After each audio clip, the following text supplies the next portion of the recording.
Welcome to the Horizon Audiofiles, a podcast of the Defense Horizon Journal. The Defense Horizon Journal is a professional and academic journal that features essays, reports, and analyses covering geopolitics and law, security and defense policy, peace and conflict studies, applied military science, as well as developments in weapons technology. For more information, go to www.tdhj.org. Episode number 34. Maritime Deterrence, a bi-modal approach to strategy. By James J. Uritz. A new interest in maritime deterrence. Although the idea of a bi-modal fleet has existed for many years, today's strategic setting is pushing the U.S. Navy towards a bi-modal maritime deterrence strategy that integrates deterrence by denial and deterrence by punishment into a synchronized effort to prevent aggression. Sea denial provides the capability to engage an opponent immediately at the locus of aggression. That is to say, the fight is on when an opponent crosses deterrent red lines that exist not only rhetorically but also physically. Such a strategy demands an immediate response at the point of aggression. Sea control, by contrast, increases the credibility of this commitment to deterrence by denial by demonstrating a capability to support beleaguered friends and allies by keeping lines of communication open in crisis and war. Sea control is a key tenet of NATO's existing maritime deterrence strategy. Alliance maritime forces provide a daily reminder of its resilience and its commitment to the common defense. Sea control also holds out the prospect of deterrence by punishment by offering a way to inflict pain on an opponent until the unwanted activity is terminated and even to create conventional escalation dominance. In other words, a sea control force can exercise sea power. A bi-modal strategy links the Navy's global sea control and sea denial capabilities to offset a potential opponent's advantage. Bi-modal maritime deterrence.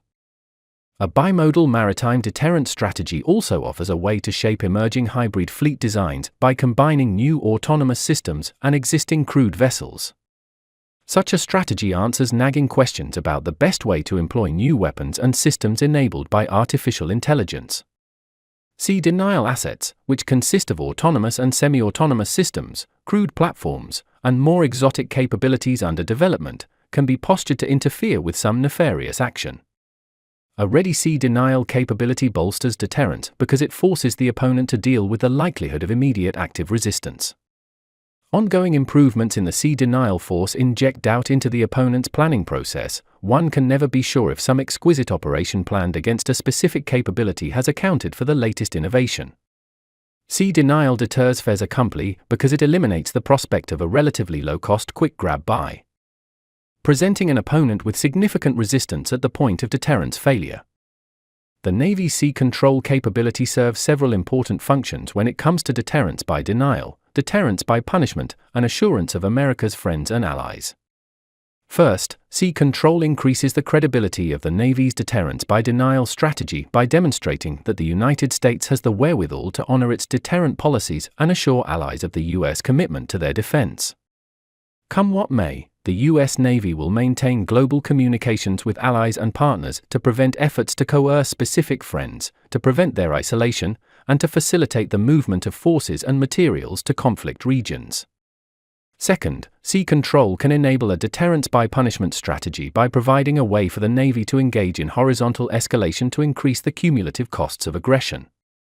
Third, sea control is the sine qua non of a maritime deterrence strategy because it assures friends and allies that the United States possesses the capability needed to execute deterrent threats if an opponent crosses red lines.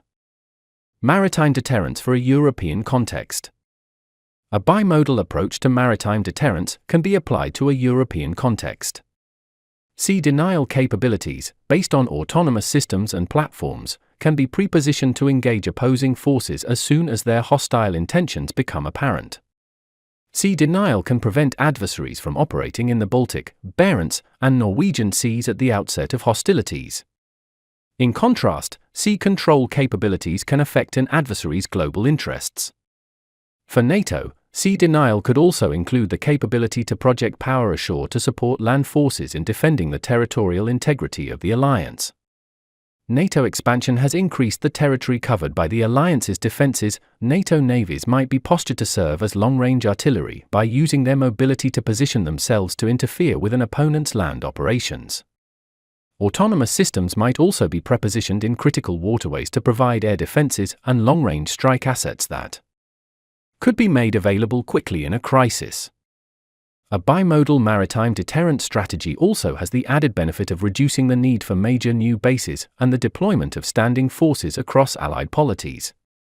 The construction of a new pier or a new harbour warehouse are unlikely to generate as much political opposition as building a new base for an army division.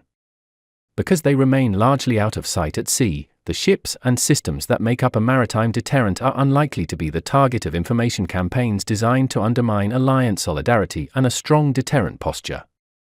Bimodular deterrence and hybrid fleets. Because European navies never lost sight of deterrence as the central task facing the alliance, talk of new sea-based deterrence will not involve concepts that sometimes seem alien to their American counterparts, who focus on winning the next tactical engagement, not preventing the outbreak of war. Allied participation in the debate about bimodal deterrence and hybrid fleet design can bring important insights into how NATO can best utilize autonomous systems to strengthen our collective deterrence posture on land and at sea. The author? James J. Wirtz is a professor of national security affairs at the Naval Postgraduate School in Monterey, California. He has published extensively on intelligence analysis, deterrence theory, and strategy. He is the co-author of the U.S. Navy and the Rise of Great Power Competition, Routledge 2024. He is currently co-editing the 8th edition of Strategy in the Contemporary World, Oxford, forthcoming. The views contained in this article are the author's alone and do not represent the views of any government, government agency, commercial firm, or other organization. This was the Horizon Audiofiles, a podcast of the Defense Horizon Journal.